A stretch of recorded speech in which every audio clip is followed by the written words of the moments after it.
¿Quieres arrancar vos? Bueno, buenas noches a todos. La verdad que es histórico. Inauguramos la primera actividad abierta al público. ¿O no? Bueno, hola. Hola, ahí está. Bien cerquita. Bueno, buenas noches a todos de nuevo. Es histórico, estamos inaugurando la primera actividad de resistencia peronista. Un grupo de élite, aunque somos todos pueblos, pero no dejemos de reconocer esa condición de que en el siglo XXI los peronistas son gente muy formada que quiere la felicidad del pueblo. Así que hoy tengo un honor por mérito doble, porque las dos personas que voy a coordinar en esta mesa, los dos fueron profesores míos. Uno lo es en la actualidad y Juan Francisco ha sido profesor mío desde el grado. Así que es gente que ha marcado mi formación intelectual y a la que le debo básicamente la orientación política e ideológica que hoy manejo. Y no es un dato menor, estamos hablando de dos brillantes figuras de la intelectualidad argentina que han hecho de la academia un lugar que germina esperanza para los que estamos, tanto en la militancia como estudiando. Si no fuera por gente como Juan Godoy o Juan Francisco Martínez Pería, la Facultad de Derecho en mi caso hubiera sido nula o áspera. Y si no hubiera gente de la calidad de Juan Godoy en una universidad del conurbano como la Universidad de Lanús, no tendría el nivel académico que la universidad tiene. Así que es un mérito por partida doble. Le voy a dar la palabra primero a Juan Francisco, que va a inaugurar la mesa. Presentarlo a Juan Francisco es casi un exceso. Es doctor, está haciendo su postdoctorado, él se ha especializado en los procesos emancipatorios latinoamericanos, específicamente en el caso haitiano. Es una eminencia, así que le voy a hacer la palabra sin mucho más preámbulo. Bueno, buenas noches a todos y a todas.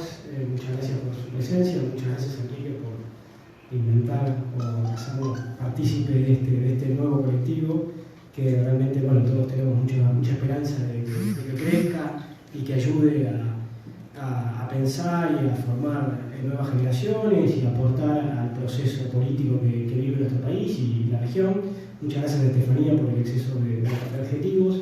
Y muchas gracias a Juan, que originalmente Juan iba a hablar solo y por un exceso de amabilidad también me dijo, bueno, ¿por qué no venís conmigo? Que ya en otras oportunidades hemos presentado el libro y hemos hablado de Forja juntos y bueno, yo le dije que por supuesto, encantado. La idea es, Juan, por lo que estuvimos charlando fuera de escena, es hablar un poquito de, obviamente, presentar el libro, hablar del libro y hablar por supuesto de Forja. La idea de él era hablar un poco de cómo el libro ayuda a pensar la actualidad y yo también voy a hacer un poco lo mismo, pero también rumbeando para otros lados. Voy a empezar con alguien, con una cita, esto no me gusta hacerlo mucho, y alguien que además no es ni latinoamericano ni argentino, pero que probablemente si hubiera sido argentino sería peronista, que es Bertolt Brecht, ¿no? Que dice, hay momentos que, la cita más o menos así, ¿no? Hay momentos donde la cosa está tan mal, lo dice así, que hay que explicar hasta lo obvio, ¿no? Que hay que defender lo obvio. Y yo creo que ese es un poco el momento que nosotros estamos viviendo, incluso un poco sorpresivamente, porque en la última década y poquito, lo que pasó en América Latina y lo que pasó en nuestro país nos generó muchas grandes esperanzas, pero después estamos viviendo un retroceso muy grande que nos muestra tal vez que esa avanzada, aunque fue muy importante y que fue en muchos sentidos profunda, no fue tan profunda como hubiéramos querido y hay muchos problemas que siguen ahí muy presentes. O sea, estamos en un momento en el cual tenemos un ministro de Economía que fue CEO de Shell hasta ayer a la tarde, digamos, ¿no? Y que el tipo, ya el solo hecho de que sea CEO de Shell, que se laburen y todos saben, debería hacer que la mayoría de la población argentina ponga el grito del cielo y tildarlo de vendepatria y un montón de cosas, y ahí el tipo está, no tiene ningún problema. Digo, más allá de las cosas que dice, yo tengo la lista afuera y no pasa nada, digamos, ¿no? Sino ya el hecho simbólico, que él haya sido quien es. debería ser, en un país soberano, en una región verdaderamente soberana, debería ser un escándalo absoluto, y acá no pasa nada, ¿no? Así tenemos infinidad de casos. Tenemos el presidente que pide perdón al rey, tenemos ahora unas nuevas relaciones carnales, tenemos el acuerdo, pero es un acuerdo con Inglaterra por las Malvinas. O sea, hay un nivel de recolonización fortísimo, y que solamente se puede explicar, o no solamente, en parte se puede explicar porque hay un colonialismo cultural galopante, dicho mal y pronto. Quiero decir, uno de los problemas más grandes de nuestro país y de nuestra región sigue siendo, como muchos de ustedes están acá saben, la continuidad del colonialismo, y fundamentalmente la cuestión del colonialismo cultural, ¿no? Colonialismo cultural. Me parece que la primera cuestión es que este libro apunta a eso, ¿no? Apunta a discutir con la pedagogía colonial, con el colonialismo mental, como lo quieran llamar, apunta a discutir con eso. Y hoy en día, este libro fue publicado justo en el año que perdimos las elecciones, ¿no? Sí, fue muy premonitorio. De hecho, creo que hicimos una de las primeras presentaciones, ahí nomás, de cuando se perdieron las elecciones, en medio de la batalla. Y realmente este libro apunta a discutir eso, porque hemos visto en toda América Latina que podemos discutir más, menos, podemos discutir un montón de cosas, muchos avances en términos sociales y políticos, y en términos culturales también, pero evidentemente no fueron suficientes. No fueron suficientes.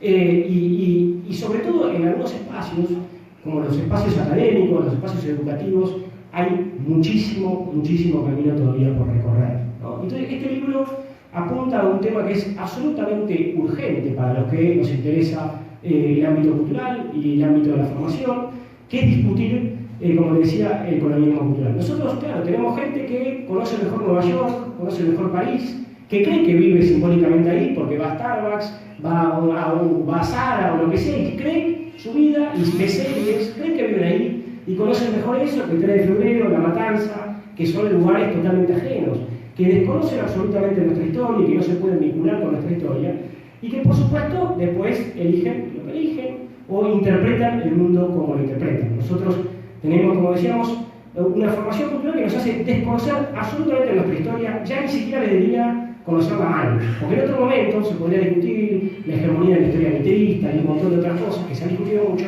pero hoy en día directamente, por ejemplo, en algunas instituciones como la Facultad de Derecho, hay un desconocimiento total, porque la materia ni siquiera existe, o sea, no se cursa obligatoriamente historia argentina. Entonces hay un desconocimiento pavoroso. Ni hablar de América Latina, ni hablar, yo podría dar 80 ejemplos acá que no vienen al caso, pero un desconocimiento gigante. Si uno le pregunta a los estudiantes cuándo fue la independencia de Estados Unidos, todos lo saben.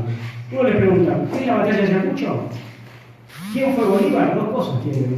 Es un desconocimiento fabuloso y terriblemente preocupante. No solamente hay desconocimiento sobre nuestra historia, sobre nuestros procesos, sino también un desconocimiento sobre América Latina, que es fundamental entendernos como parte de esta región, sino que además, obviamente, desconocimiento absoluto de África, de Asia. Eso es un mundo que no tiene nada que ver con lo nuestro. Por supuesto, después se puede ganar elecciones diciendo nos vamos a integrar en el mundo, y en realidad son 3 o 4 países que además nos integramos de manera absolutamente subordinada y colonial. Y claro, a nadie le sorprende que cuando se habla del mundo estamos hablando de 4 países. Recuerden, yo siempre doy el mismo ejemplo, más allá de podemos discutir si eso funcionó o no importa, pero yo siempre doy el mismo ejemplo. Cuando Cristina fue a Angola, se cagaban de la risa, les parecía un bochorno, ¿qué teníamos que hacer nosotros en Angola?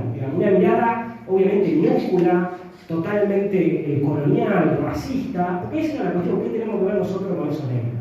¿No? Se olvidaban que Merkel había estado hace poco, que Angola era un país que estaba creciendo en África en términos económicos, que el petróleo, un montón de cosas que harían geopolíticamente interesantes la relación con Angola, más allá de tradiciones históricas, vinculaciones y un montón de relaciones sur-sur que son importantes tener. Entonces, este libro, como les decía, apunta a recuperar eso, ¿no? Apunta a intentar, como intentaban hacer los forjistas, intentar desasausar, ¿no? Develar una realidad que está constantemente velada. Nosotros tenemos una realidad absolutamente velada, que es la continuidad del colonialismo por otros medios. Lógicas coloniales que se perpetúan y que no las vemos directamente. No las vemos porque no aparecen en ningún lado de manera tan evidente como quisieran, ¿no? Entonces, hay que explicar lo obvio como ellos tuvieron que explicar lo obvio en un momento, ¿no? Ellos tuvieron que explicar lo obvio en la década de infamia, Los forjistas, cuando surge Forja, como decía Enrique, cuando el partido radical, porque la mayoría, bueno, eran todos radicales inicialmente, Javier Ortiz por eso estaba más afuera, porque no era radical, ellos en ese contexto, en ese momento de la década infame, tuvieron que explicar lo obvio y crearon toda una serie de conceptualizaciones y toda una serie de reflexiones y de proclamas y de discursos y de banderas que fueron fundamentales y que después, como ustedes muy bien saben, retroalimentaron al movimiento nacional popular que fue el peronismo de Argentina y que jugaron un rol fundamental. Ahora, los forjistas, además, hay algo muy importante, a veces hay el mismo que obviamente son muy argentinocéntricas, ¿no? Que se centran en solamente la experiencia del irigoyenismo y un poco la experiencia de la década infame y que pierden de vista la influencia de América Latina y cómo lo que estaba pasando en América Latina, lo que había pasado antes en América Latina, había retroalimentado al forjismo. El forjismo no es un proceso meramente argentino, sino que está imbricado íntimamente con procesos más amplios latinoamericanos. Así como el peronismo no es ni una copia del fascismo en la Argentina, ni es algo solamente argentino, sino que, quiero decir, también está íntimamente vinculado con experiencias latinoamericanas, ¿no? De hecho, hoy en día, por ejemplo, cuando se está hablando todo lo que está pasando en Brasil, ¿no? Está esta idea de que por favor ocurra el 17 de octubre en Brasil, ¿no? Y es muy interesante cómo los propios brasileños están tomando ese ejemplo o esa idea o ese intento. Es muy interesante, yo siempre doy el ejemplo que a Vargas en la década del 50, Getúlio Vargas en la década del 50 se lo acusaba de querer hacer una república sindicalista al estilo peronista, digamos, ¿no? Como claramente los opositores sabían que había una hermandad y también el propio peronismo sabía que había una hermandad ahí latinoamericana.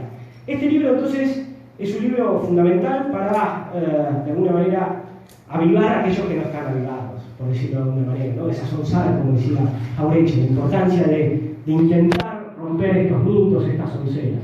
Pero también es un libro, y siempre insisto con esto, que es un libro para los que creemos que sabemos de este tema, o creemos que ya no estamos tan asonzados, o creemos que hemos recorrido este camino, ¿no? Es un libro que también nos interpela a nosotros, porque es un libro que, como ustedes pueden ver, es un libro grande, un libro grueso, un libro muy valioso, ¿está bien? Es un libro que no está escrito entre gallos y medianoches, es un libro como hacen los gobiernos, hacen todo así, sino que es un libro que tiene un largo recorrido y que es parte de un autor muy formado en el tema. Y esto es algo fundamental, porque hay algo que para mí me parece muy importante, y es muchas veces por los motivos por los cuales los que de alguna manera cultivan o continúan o perpetúan el colonialismo mental muchas veces nos ganan, es que ellos muchas veces ocupan espacios institucionales, académicos, y muchas veces nosotros hemos quedado más bien fuera de la academia o meramente con discursos más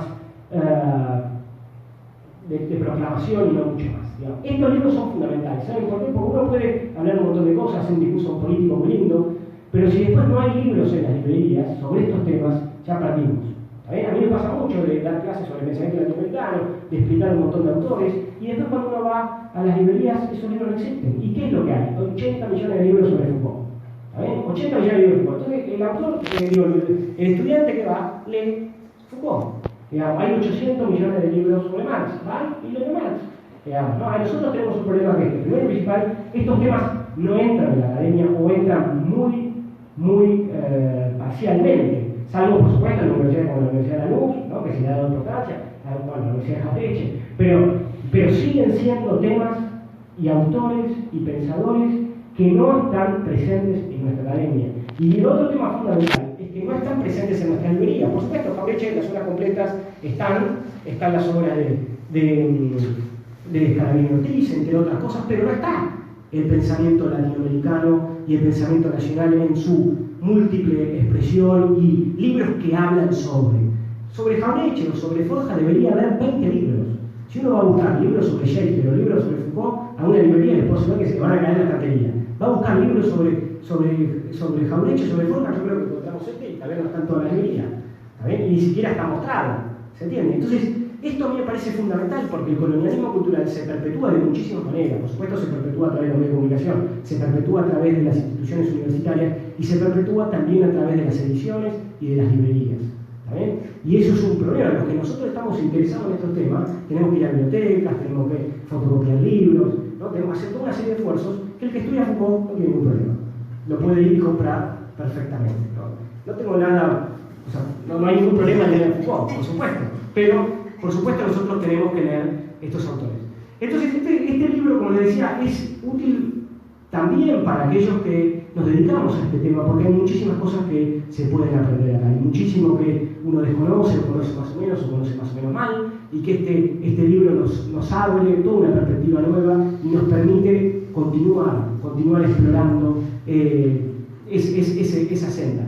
Como yo decía recién, o creo que lo decía, no me acuerdo, estos son clásicos.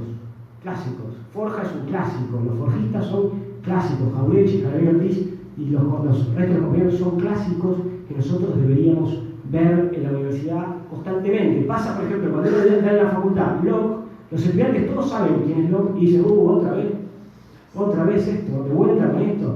Uno dice Jauretche, Javier Ortiz, le dicen Canning, ¿no? Entonces, digo, eso es lo que nosotros deberíamos lograr. ¿Por qué? No solamente por una cuestión chauvinista, esto es fundamental, porque por eso yo siempre contrapongo un poco con Foucault. No se trata de una cuestión chauvinista o de un nacionalismo cerrado, ni nada por el estilo. Se trata de autores que han pensado de manera original, y de manera comprometida, y que han pensado con los pies en la tierra y teniendo en cuenta nuestras coordenadas y nuestros problemas. Foucault puede decir un montón de cosas interesantes, pero es muy poco sobre el colonialismo, sobre el racismo, sobre la dependencia cultural. ¿Qué nos puede decir un autor como ese de nuestros problemas? Y así podemos enumerar los grandes autores clásicos que se leen en las carreras de ciencias sociales. No nos interpelan inmediatamente, no nos interpelan a nuestros problemas, ni los nuestros ni los del tercer mundo. Como decía un intelectual de la India, Marx, que es Chakrabarti, no importa, que decía, Marx es fundamental, pero es absolutamente insuficiente, no nos habla de nuestra realidad.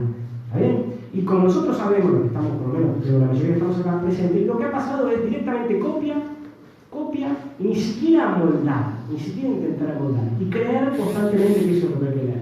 Estos autores entonces son autores clásicos, autores que hay que leer constantemente, repensar, volver hacia ellos permanentemente, estudiarlos, darles difusión, y como les digo, porque son autores que nos interpelan. Y además algo que me parece fundamental, son autores que hablan desde la Argentina, pero hablan en una perspectiva latinoamericana y en una perspectiva de tercer mundo, como ustedes lo quieran llamar, ¿no? Una perspectiva global también, una perspectiva global. No es que son autores provincianos, autores que están hablando de lo que pasa solamente acá, sino que tienen una mirada latinoamericana, argentina, pero que desde ahí ven el mundo y nuestra historia, ¿no? Entonces, nosotros es fundamental pensar otras genealogías. Nuestras carreras son carreras y nuestra formación escolar son formaciones absolutamente eurocéntricas, donde las genealogías son todos autores, generalmente además son masculinos, esto también vale la pena señalarlo, que son europeos o eurocéntricos o noratlánticos en el mejor de los casos. Y como yo les decía antes, es difícil que nos puedan explicar nuestra realidad. Pueden más o menos darnos intuiciones, puede ser interesante, puede ser valioso, pero con eso no alcanza. Entonces, este libro nos ayuda a pensar en otras genealogías, nos ayuda a poner los pies sobre la tierra, nos ayuda a recuperar nuestros clásicos, y libros como estos son absolutamente fundamentales. También me parece que es muy importante señalar que es clave siempre pensar, y quiero insistir con esto, en clave latinoamericana, no solamente quedarnos con autores argentinos, porque los propios forjistas tuvieron muchas influencias de lo que estaba pasando en América Latina, ¿no? Siempre estar abierto a un diálogo con otras tradiciones latinoamericanas y entender que nosotros formamos parte de una región que solamente se salva unida, ¿no? Y si no, como ustedes saben, estamos dominados como estamos en este momento. Yo por eso, bueno, ya con esto termino. La verdad que lo felicito, Juan, de vuelta, lo hice varias veces. La verdad que creo que es un libro sumamente valioso, creo que tendría que haber mucho más de estos libros. Me gustaría que en las librerías y las bibliotecas hubiera infinidad de libros de Forja que tal vez digan todo lo mismo, como pasa con muchos libros sobre Marx, y que constantemente tengamos esta vocación de volver. Uno podría decir creativamente. Ahora Juan va a intentar pensar un poco cómo se puede pensar el pensamiento de Jauretche, de Javier Ortiz, sobre los forjistas en la actualidad, y probablemente uno podría decir que hay temas que ellos no hablaron. Yo qué sé, hoy en día se está discutiendo el tema del aborto, bueno, ellos no hablaron sobre este tema, o temas como la ecología, etcétera, etcétera, pero sí hablaron de las grandes líneas directrices, y tenemos que partir de ahí. Tenemos que partir de ahí, porque si nosotros no partimos de ahí, no entendemos un corno. Muchas gracias.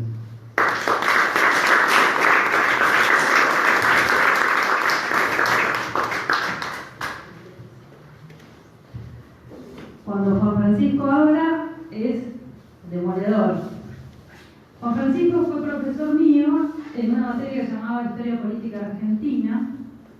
conflictos de la década del 60, y yo quedé fascinada por tener un oasis de pensamiento alternativo al eurocentrismo, al liberalismo galopante que yo viví cuando cursé mis estudios en la Facultad de Derecho de la Universidad de Buenos Aires.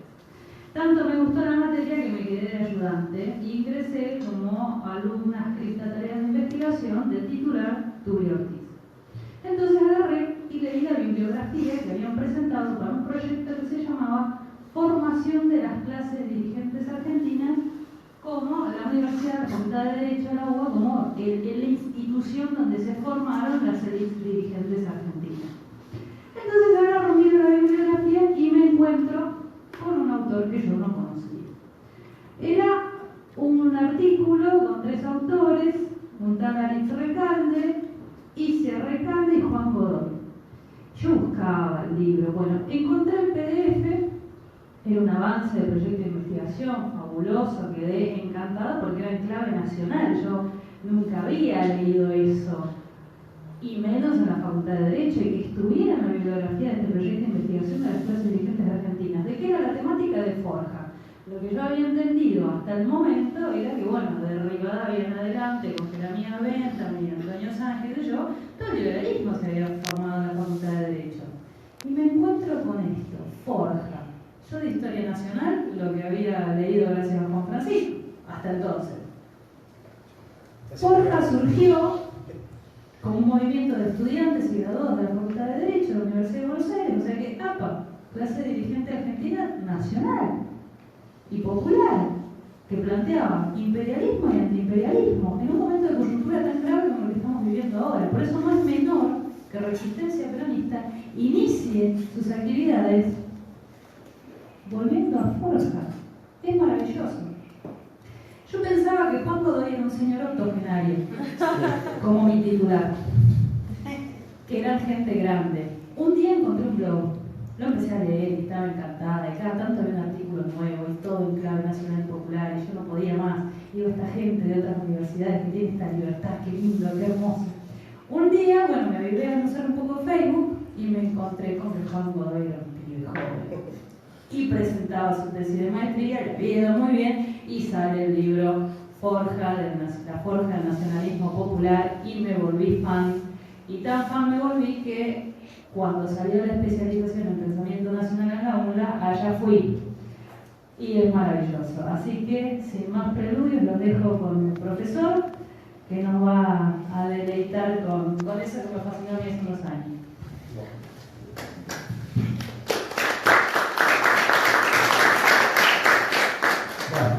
Acá, después de tanto elogio, se complicaba.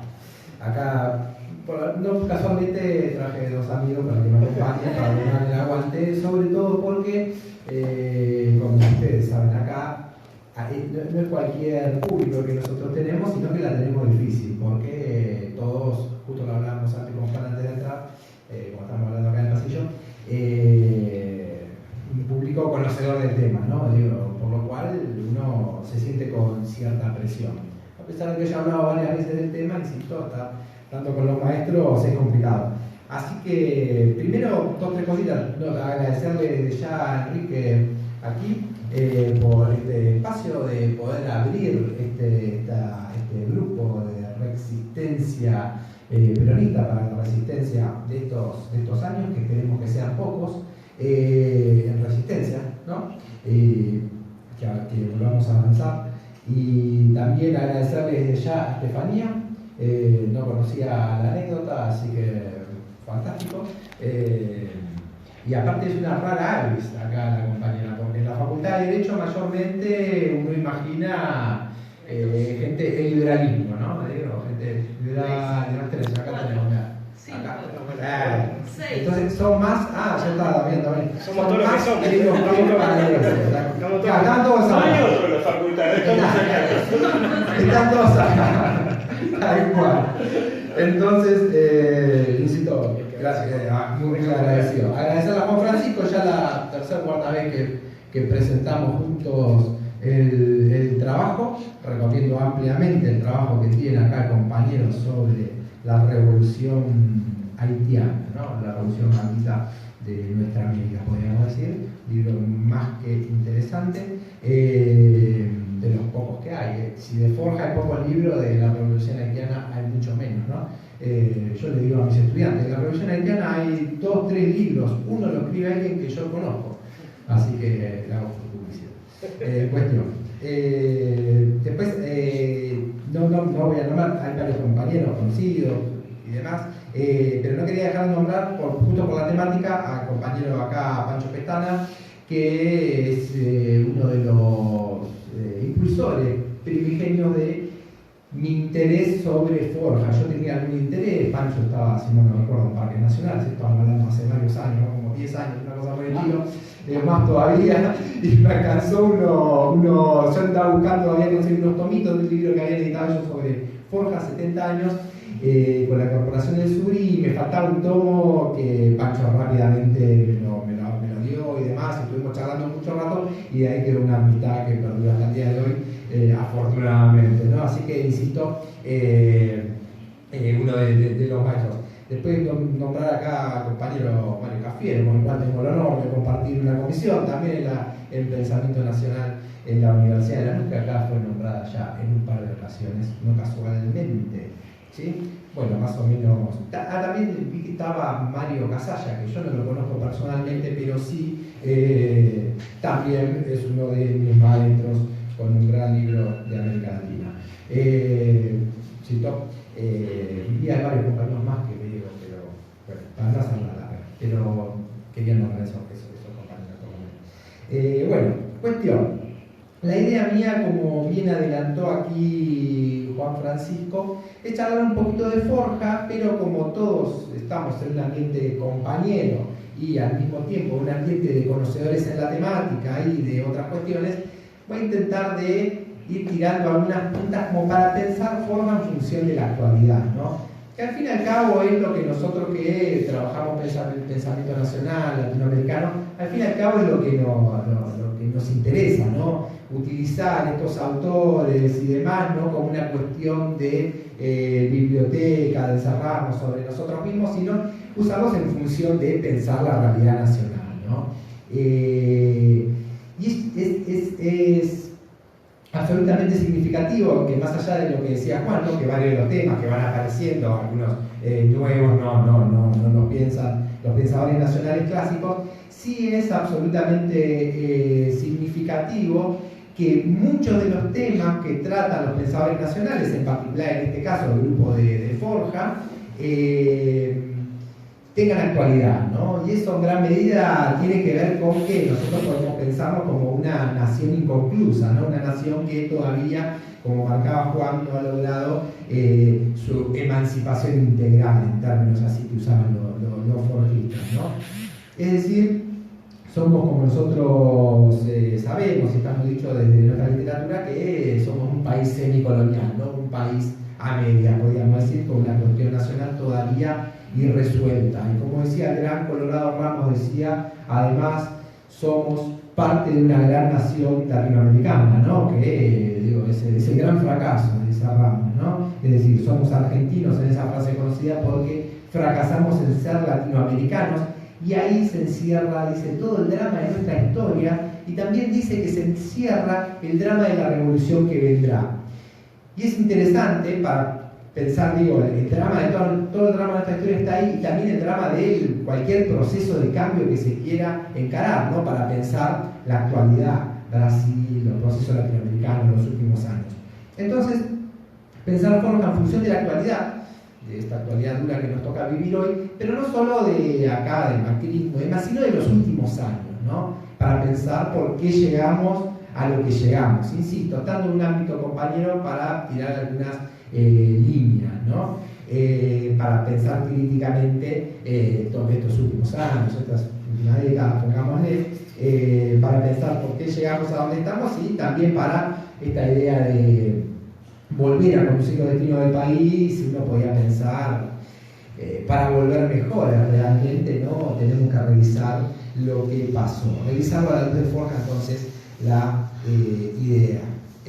Bueno, primeramente, estos muchachos de Forja, la mayor parte jóvenes, había alguno un poco más grande, pero la mayor parte van a pensar la Argentina en un contexto totalmente regresivo para nosotros, ¿no? Es decir, van a pensar la Argentina en la década infame, ¿no? Y va a ser, quizás, por ahí Hernández Arrey dice, la primera denuncia profunda y sistemática del accionar del imperialismo británico en la Argentina, ¿no? Esto de haber, en cierto sentido, pasado a ser una semicolonia británica, que si bien había denuncias más esporádicas, ¿no?, a lo largo de la historia, una denuncia tan profunda, sistemática, desde diferentes aristas como la que hace Forja, no había realmente. No había alguna denuncia de Osvaldo Mañaco, ¿no?, con la cuestión de la tarifa de los ferrocarriles, ¿no? Había algo de Hernández incluso, de denuncia ahí, con el texto también sobre Malvinas. Había alguna cosa incluso de Manuel Ugarte, que se lo tacha mucho de haber mirado más al imperialismo norteamericano, lo cual podríamos decir es cierto. No obstante, en el periódico que él saca durante la Primera Guerra Mundial para sostener el neutralismo de impulso militante, 70 números saca ese diario, que se llamaba La Patria, ahí denuncia el imperialismo británico, denuncia incluso el papel de los ferrocarriles en las páginas de ese periódico, pero son cosas más esporádicas, podríamos decir, más sueltas, ¿no? Acá los forjitas, y sobre todo ahí, Scalabrini Ortiz, que como bien dice Pancho, yo coincido, es el norte ideológico de Forja, ¿no? Jauretche más como la pata política y Scalabrini como la pata que piensa en la cuestión económica, fundamentalmente ligada a Gran Bretaña, ¿no? Scalabrini que se encierra, podríamos decir, a estudiar y a desentrañar esta madeja de la dominación británica, que ya no es una dominación clásica visible, sino es una dominación invisible, ¿no? Y como un compañero también de la Universidad de Lanús dice, dentro de esa dominación invisible hay una cara visible que es Malvinas, que también la van a tocar los forjistas, que después quería hacer alguna breve referencia, ¿no? Entonces, insisto, Scalabrini va a dedicar su vida a eso, ¿no? Algún día lo llaman, cuando está cayera a esa hora que cae el sol, y lo llaman que una empresa de ferrocarril había tirado un montón de libros y biblioratos y demás, y archivos con números, había tirado a un basural, ¿no? Y cuentan que Scalabrini, mientras cae el sol, se va al basural y empieza a recoger lo que encuentra. Quizás no había ningún dato ahí que le sirviera, pero quizás sí había un dato que le ayudara a comprender cómo había sido el mecanismo del endeudamiento, cómo había sido el mecanismo del Banco Central de la República Argentina, creado en esa época por influjo de Gran Bretaña, ¿no? La Carta Orgánica conocida la escribe un británico, ¿no? Sir Otto Niemeyer, y ahí la recibe uno de la familia Pinedo, ¿no?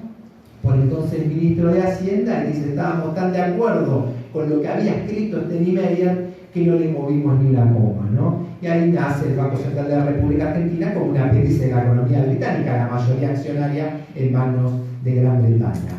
Pero los forjistas van a pensar, y hay algo fundamental que va a atravesar los escritos, y a mí me interesa para relacionarlo, insisto, con los últimos años. Si uno tuviera que ver la principal denuncia que hacen, es a la dependencia, ¿no? Es que la Argentina tiene una estructura económica que es dependiente. Es decir, los argentinos no controlamos nuestra economía.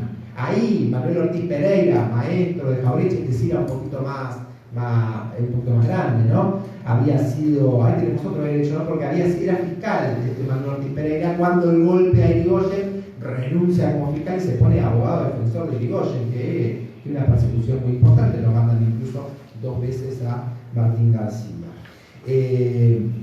Ahora bien, este Manuel Ortiz Pereira, que decía, la Argentina es un país en el que llueve enorme cantidad de riqueza, pero que alguien sobre la Argentina colocó un techo, por lo cual la mayor parte de los argentinos no se mojan. Y ese techo, como todo techo, tiene un desagüe, o más bien 2 desagües, uno hacia Europa, más específicamente Gran Bretaña, y otro hacia los Estados Unidos. Es decir, sencillamente, Manuel Ortiz Pereira, que era un tipo con mucha inventiva, de donde, por ejemplo, Jauretche toma las onceras, ¿no? Porque Manuel Ortiz Pereira hablaba de los aforismos sin sentido, ¿no? Algo muy similar a lo que después Fabricio va a poner como las onceras.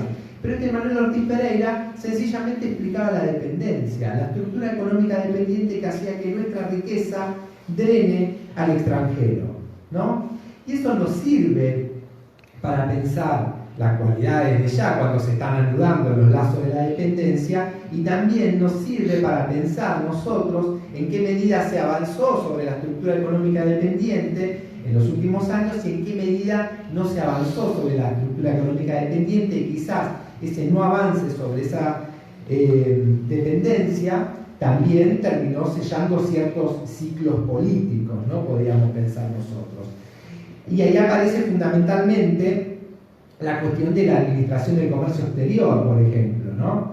El peronismo eso un poco lo había saldado a partir de la prácticamente nacionalización, ¿no? del comercio exterior con el IAPI, captando la renta agraria diferencial, ¿no? Una clave para comprender la Argentina, dice Arturo Jaureche, esa renta agraria diferencial, cuestión que es retomada por Néstor Ferrer, ¿no? También los forjistas van a poner el ojo sobre otra cuestión que está vinculada a esta, que además de tener una estructura económica dependiente, la estructura económica, dan cuenta los forjistas en la década del 30, está fuertemente extranjerizada, ¿no? Está fuertemente extranjerizada, y ahí nosotros podemos pensar, digo, ¿no? Los servicios como los servicios básicos como la luz, el gas y demás, que no se ha avanzado en esos aspectos. Acá los forjistas piden la nacionalización de los servicios públicos, ¿no? Sí, piden la nacionalización de los servicios públicos. En este marco también podríamos pensar la vigencia a través de los años de la ley de entidades financieras, ¿no? Y que siguió perdurando y demás en nuestros gobiernos, ¿no? Otra cuestión que aparece como fundamental, ya la marcan los forjistas, a pesar de que después va a ser mucho peor, ¿no? Sobre todo después del último ciclo de endeudamiento con la última dictadura militar, aparece la cuestión de la deuda, ¿no? Los forjistas van a tocar fuertemente y en varias ocasiones la cuestión de la deuda y van a procurar mostrar cómo, podríamos decir, si uno quiere, la trampa del endeudamiento, ¿no? Cómo el endeudamiento actúa, dicen los forjistas. El endeudamiento no actúa como un simple mecanismo de prestar y devolver dinero, sino actúa fundamentalmente en dos cuestiones. Primero, actúa porque, como la inversión extranjera también actúa, además del endeudamiento, en los sectores que hacen a la dependencia.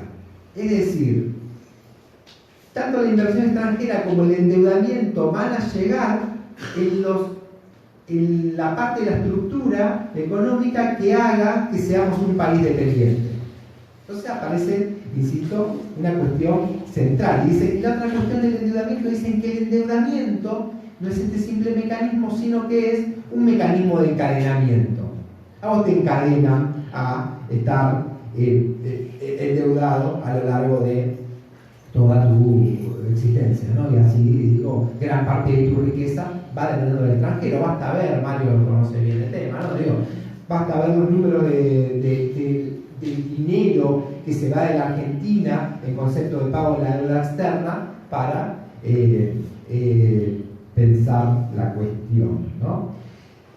Entonces, pensar qué se hizo con la deuda, además, acá Mario, pienso que también puede dar la mano ahí para pensar el endeudamiento en los últimos años, qué se hizo y qué no se hizo, ¿no? Aparece también como fundamental en esta estructura que van analizando detalladamente los forjistas, yo voy tocando algunos de los ítems, aparece fuertemente la cuestión de los ferrocarriles, ¿no? Y ahí me resulta bien interesante porque Scalabrini va a demostrar varias cuestiones, ¿no? Va a demostrar, por ejemplo, que los ferrocarriles no fueron hechos con dinero británico, sino que era trabajo argentino capitalizado a favor de Gran Bretaña, ¿no? Scalabrini va a demostrar que esos ferrocarriles se hacen con trabajo argentino y va a ir demostrando cómo los británicos se van a ir quedando con la mayor parte de nuestros ferrocarriles y va a ir demostrando también que gran parte de los ferrocarriles primeramente fueron nacionales, ¿no? El ferrocarril, por ejemplo, acá en la provincia de Buenos Aires, ¿no? De Buenos Aires, el ferrocarril oeste, ¿no? Que después sí, en el gobierno de Juan Eselman, si mal no recuerdo, se va a malvender, dice Scalabrini Ortiz, ¿no?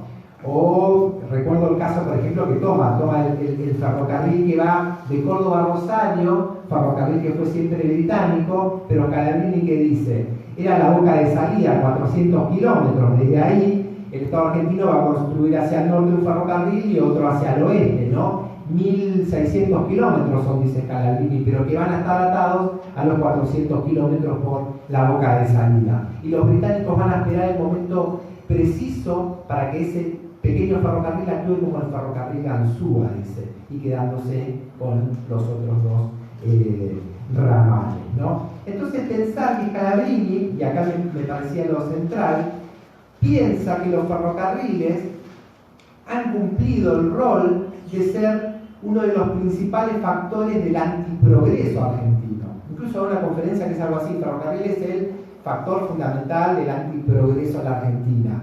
¿Por qué? Porque pensar que los ferrocarriles pueden cumplir un rol o pueden cumplir otro rol, es decir, pueden cumplir el rol de ayudar a la dependencia como lo han cumplido, porque el trazado de los ferrocarriles, al ser bajo el influjo británico, va a tejer una telaraña, como decía Scalabrini, que va a aprisionar a la nación, ¿no?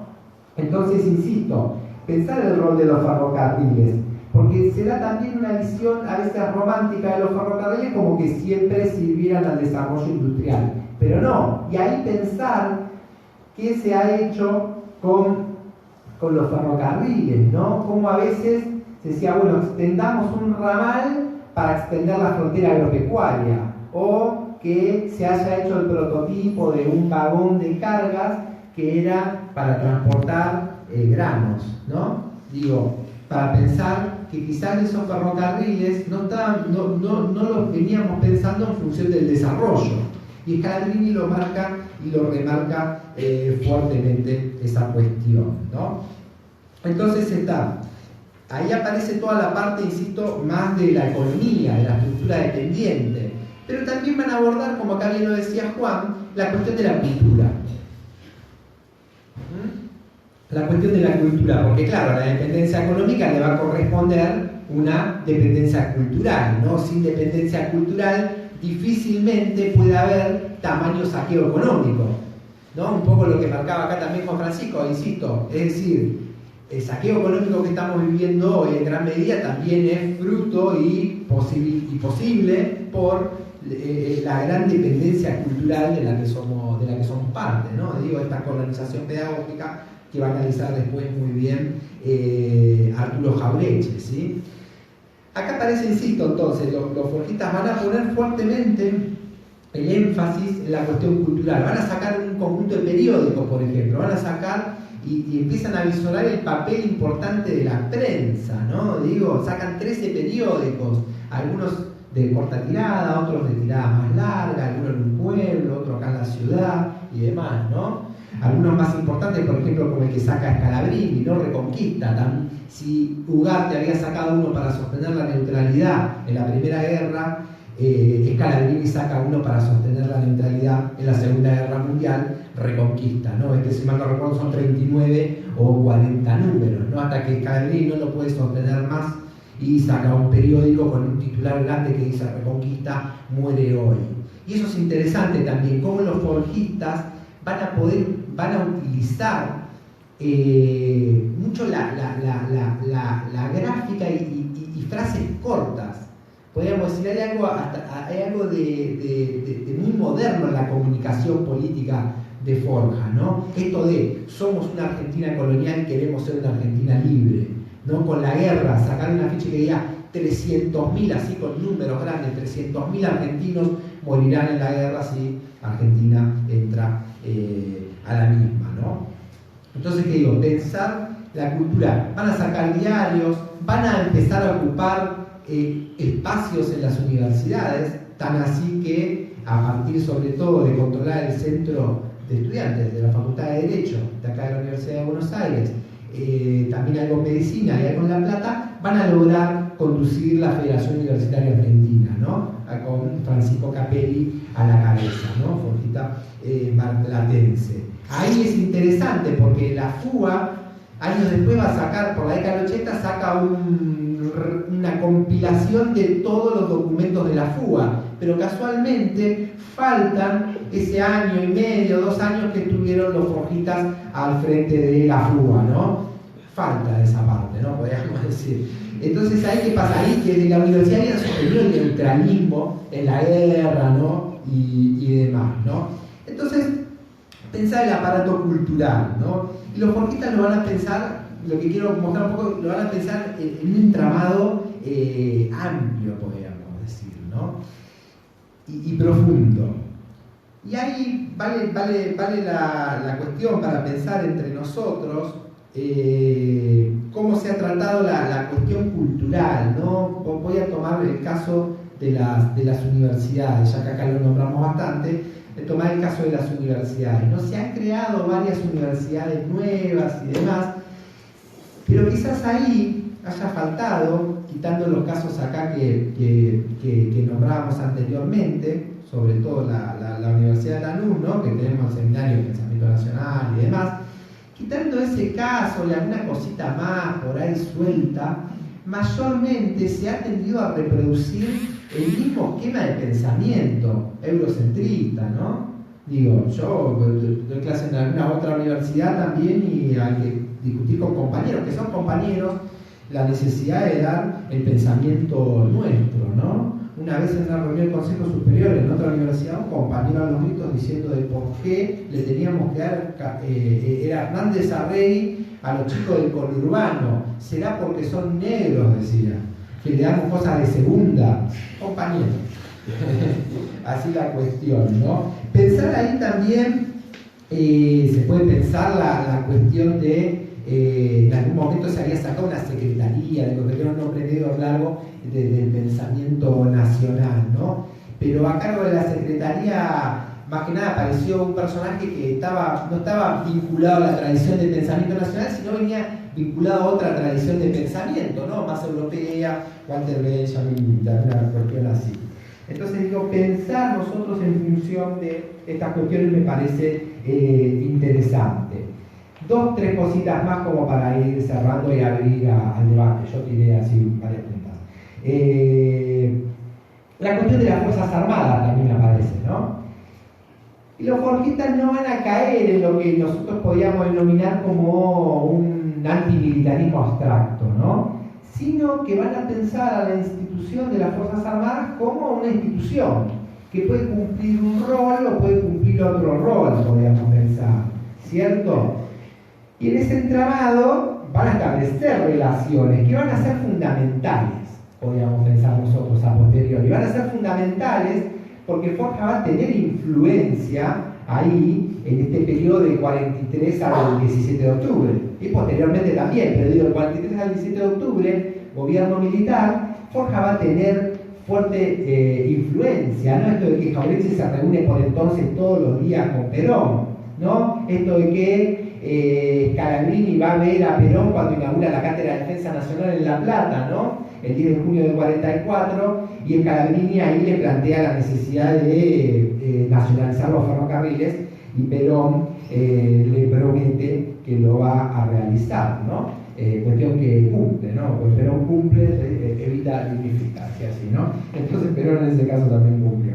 Cuestión, entonces, insisto, la cuestión de las Fuerzas Armadas no cae en un antimilitarismo abstracto, y es interesante para pensarlo nosotros, ¿no? Es interesante porque en varias ocasiones quizás faltó avanzar en ese sector. Yo recuerdo hace pocos años, hace 4 años más o menos, el círculo militar del siglo 2013, una cosa así, había hecho un homenaje a Paunero, ¿no?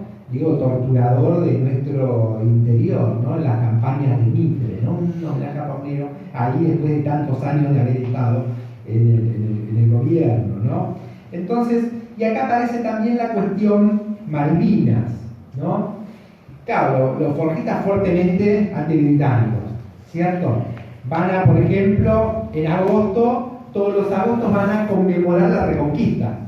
van a hacer un acto de conmemoración de la Reconquista. Y la van a ligar inteligentemente y decir, bueno, necesitamos una nueva Reconquista, ¿no? Ahora necesitamos una nueva Reconquista para salvar la patria, esto que digo de la comunicación que utilizaban. Y también va a estar presente la cuestión Malvinas ahí en los forjistas, ¿no? En enero también conmemoran la ocupación británica del 33, ¿no? Y entonces los forjistas ahí lo que utilizan es decir, bueno, las Malvinas es una parte visible, nosotros tenemos otras Malvinas, digamos simbólicamente, dicen en la época, que es todo el entramado económico, el Banco Central, ¿no? Digo, etcétera, los ferrocarriles y demás, ¿no? Es decir, porque claro, como dice en un folleto los forjistas, prácticamente toda la Argentina de la década infame le pertenece a Gran Bretaña, ¿no? Desde los ferrocarriles, los bancos, las grandes estancias de la Patagonia, ¿no? Entonces dice, claro, por eso Canning, porque en ese momento es el que hace el monumento a Canning, ¿no? El que en el 84 lo tiraban al Río de la Plata, 83, ahí lo tiraron al Río, 82 mismo fue. Fue durante la vida, sí. Bueno, en el 82 tiraron al Río de la Plata. Se había hecho durante la década. Por eso Canning tiene una estatua en Buenos Aires, dicen. Entonces la cuestión Malvinas también la podríamos nosotros repensar, ¿no?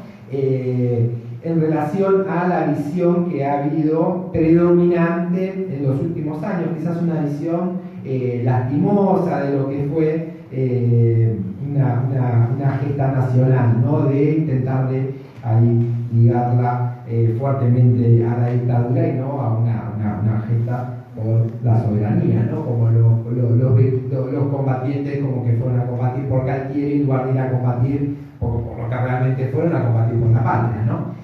Difícilmente uno encuentre a alguien que diga, no, sí, yo fui a combatir por la dictadura para que continúe y demás, ¿no? Entonces digo, repensar quizás la cuestión Malvinas desde un punto de vista nacional y no desde el mismo punto de vista colonial puede aparecer también como una cuestión que aparece en los forjistas, insisto, y nos puede alumbrar para pensar los últimos años.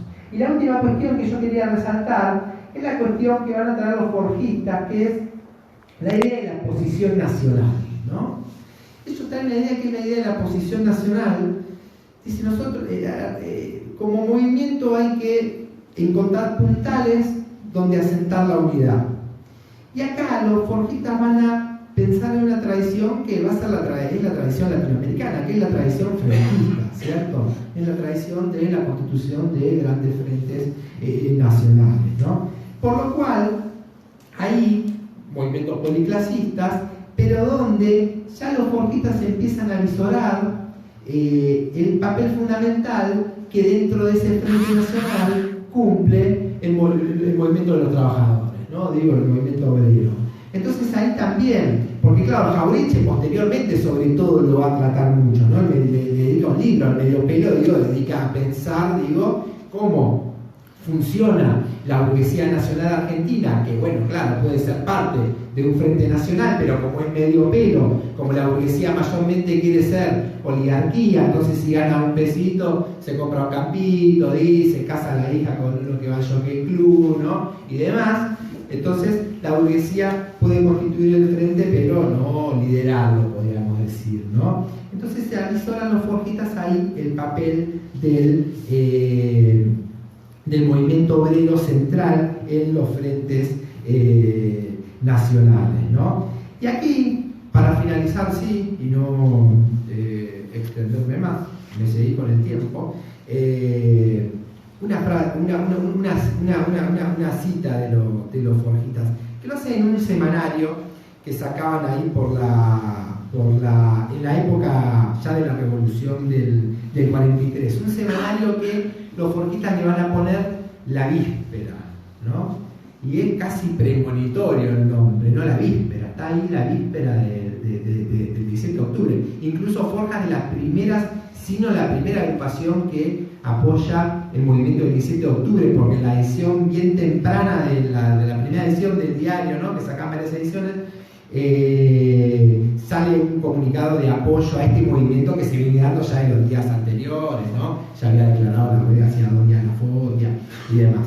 Entonces, en ese semanario que premonitoriamente se llama La Víspera, Forja va a decir lo que ahora voy a decir, ¿no? ¿Por qué esto también? Porque Forja nos permite, esto que nosotros venimos hablando, en el capítulo, es en el medio de la era infame, ¿no? Después, si mal no recuerdo, era Spilimbergo, acá el compañero de ahí ya, amigo Spilimbergo, seguramente lo recordará, decía, bueno, la década del 90 es la segunda década infame, ¿no? Es la liberalización del peronismo, decía Spilimbergo, ¿no? Y ahora estamos a la puerta de una posible tercera década infame, podríamos decir, ¿no? Estará en nosotros evitar que sea una década, ¿no? Digo, ya llevamos un par de años, duros años, pero evitar que sea una década, ¿no? Entonces, en ese semanario que se llama La Víspera, como va a terminar un poquito más arriba, dice: no hay revolución sin pueblo, dicen los forjistas. El pueblo no debe esperar su salvación de manos ajenas, debe sentirse el protagonista de su propia historia y el forjador directo de su destino. Solo los pueblos tienen capacidad y fuerza para realizar las transformaciones revolucionarias. Se necesita un pueblo detrás de la revolución, o lo que es lo mismo, que la revolución sea pueblo.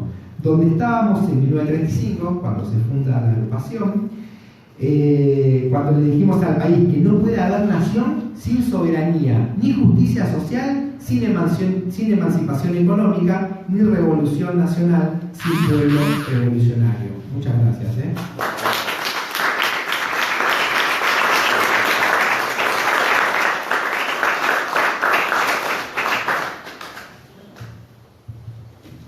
Bueno, estamos abiertos a preguntas o comentarios. Pueden levantar la mano y hacer sus comentarios. Para romper el hielo, pero primero agradecerles muchísimo, la verdad, geniales estos.